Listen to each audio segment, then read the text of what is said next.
हरे कृष्ण कृष्ण कृष्ण हरे हरे, हरे राम राम राम हरे हरे। भगवद गीता तेना मूल रूपे अध्याय 1 कुरुक्षेत्रनी युद्ध भूमि पर सैन्य निरीक्षण। श्लोक संख्या 23। श्री श्री गुरु श्री श्री गौरांग अने जगद्गुरु श्री प्रभुपादनी कृपाथी समझवानो प्रयास करीशुं। तो सौथी पहला प्रार्थना थी आपणे शुरुआत करिए। ओम अज्ञानतिमिरान्धस्य ज्ञानाञ्जनशलाकया चक्षुरोन्मिलितं येन तस्मै श्रीगुरवे नमः। श्रीचैतन्यमनोभीष्टं स्थापितं येन भूतले स्वयं रूपकदामयं ददाति स्वप्नकान्तिकं। वाञ्छाकल्पतरुभ्यश्च कृपासिन्धु एव च पतितानां पावनेभ्यो वैष्णवेभ्यो नमो नमः। जय श्री कृष्ण चैतन्य प्रभु नित्यानंद श्री अद्वैत गदाधर श्रीवासादि गौर भक्तवृंद। हरे कृष्ण कृष्ण कृष्ण हरे हरे, हरे राम राम राम हरे हरे। हरे कृष्णा। तो श्लोक संख्या 23 आज आपणे जोईए। योत्समानान् अवेक्ष अहं ये एने अन्न समागता धातराष्ट्रस्य दुर्बुद्धे युद्धे प्रिय चिकीर्षव। अनुवाद। धृतराष्ट्રના દુર્બુદ્ધિવાળા પુત્રને પ્રસન્ન કરવાની ઈચ્છાથી જેઓ અહીં યુદ્ધ કરવા આવ્યા છે તેમનું મને નિરીક્ષણ કરવા દો। તો આગળના શ્લોકમાં अर्जुन है ए भगवान ने एणे आज्ञा करी थी। एक रीते भगवान ने ऑर्डर कर्यो तो। आगळना श्लोक में अर्जुन कहे कि मारो जे रथ है ए बंने पक्षना मध्य लई जाओ, कारण के हूँ जोवा मागू छूँ कि कोण कोण है ये आ युद्ध में लड़वा माटे आव्युं छे। तो अहींया अर्जुन है ए भगवान ने कही रह्या छे कि धृतराष्ट्रना दुर्बुद्धिवाळा पुत्रो। अहींया अर्जुन है दुर्योधनનું नाम पण નથી લયો, कारण के दुर्योधन एटलो बधो क्रूर है, एटलो बधो अधर्मी है कि अर्जुन है एनुं नाम पण लेवाथी बची रह्यो छे। आ युद्ध में आपणे जाणीए छीए कि पांडवोना पक्षे 7 अक्षणी सेनाओ हती अने कौरवोना पक्षे 11 अक्षणी सेनाओ हती।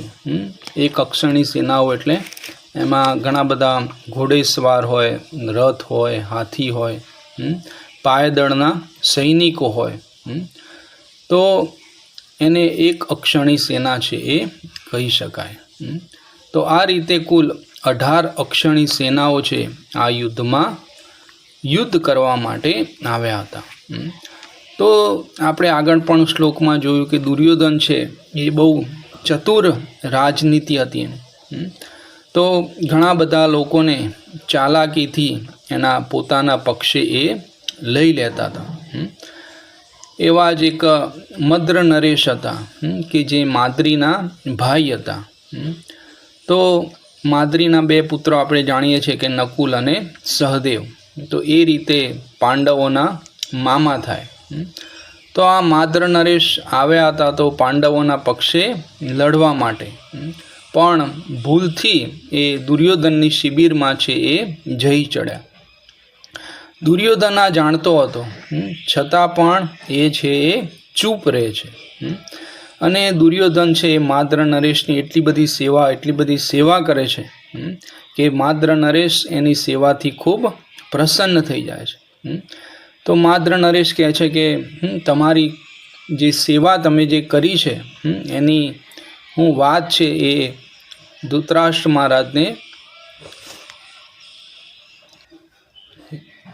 युधिष्ठिर महाराज ने हूँ तमारी वात छे ए प्रण लઉં છું कि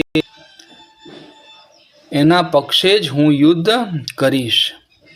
तो ज्यारे छेल्ले દુર્યોધન છે એ કહે છે કે આ યુધિષ્ઠિર મહારાજની શિબિર નહીં, પણ આ તો મારી શિબિર હતી, અને તમે જે પ્રણ લીધું છે કે જેણે મારી સેવા કરીશ હું એના પક્ષે યુદ્ધ કરીશ, તો હવે તમારે મારા પક્ષે જ યુદ્ધ કરવું પડશે. તો આ રીતે દુર્યોધન છે એ ખૂબ ચતુરાઈથી એણે ઘણા બધા રાજાઓને પોતાના પક્ષે છે એ લઈ લીધા હતા. તો આ યુદ્ધમાં જેટલા પણ રાજા આવ્યા હતા એ બધાને ખબર હતી કે દુર્યોધન છે એ અધર્મ આચરી અને પાંડવોનું જે રાજ્ય છે એ રાજ્ય છે એ પડાવી લીધું છે. પણ જેવો સંગ એવો રંગ. જે લોકો દુર્યોધનને આ યુદ્ધમાં સાથ આપવા માટે આવ્યા હતા એ બધા જ અધર્મનો સાથ આપવા માટે આવ્યા હતા. અને અર્જુનને પણ એવું કોઈ શાંતિનો પ્રસ્તાવ છે એ લોકોને આપવો નહોતો. અર્જુન પણ યુદ્ધ કરવા માટે એટલો જ તૈયાર હતો. એણે પણ બધી તૈયારી છે એ કરી લીધી હતી.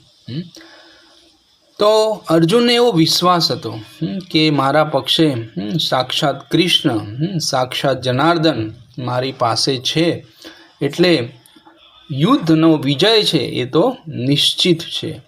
અને અર્જુનના મનમાં કોઈ ડર પણ નહોતો. આગળના શ્લોકમાં જોયું કે દુર્યોધનને એટલો બધો ડર હતો, પણ સામે અર્જુન એકદમ શાંત હતો. પણ અર્જુન છે અહીંયા નિરીક્ષણ કરવા માંગે કે આ વિશાળ સેનામાં કોણ કોણ છે જે યુદ્ધ કરવા માટે આવ્યું છે, કેવી રીતે યુદ્ધ કરવું, ક્યાંથી યુદ્ધની શરૂઆત કરવી, કોનો વધ છે પહેલો કરવો. તો આ બધું નિરીક્ષણ અર્જુન છે એ કરવા માગતો હતો.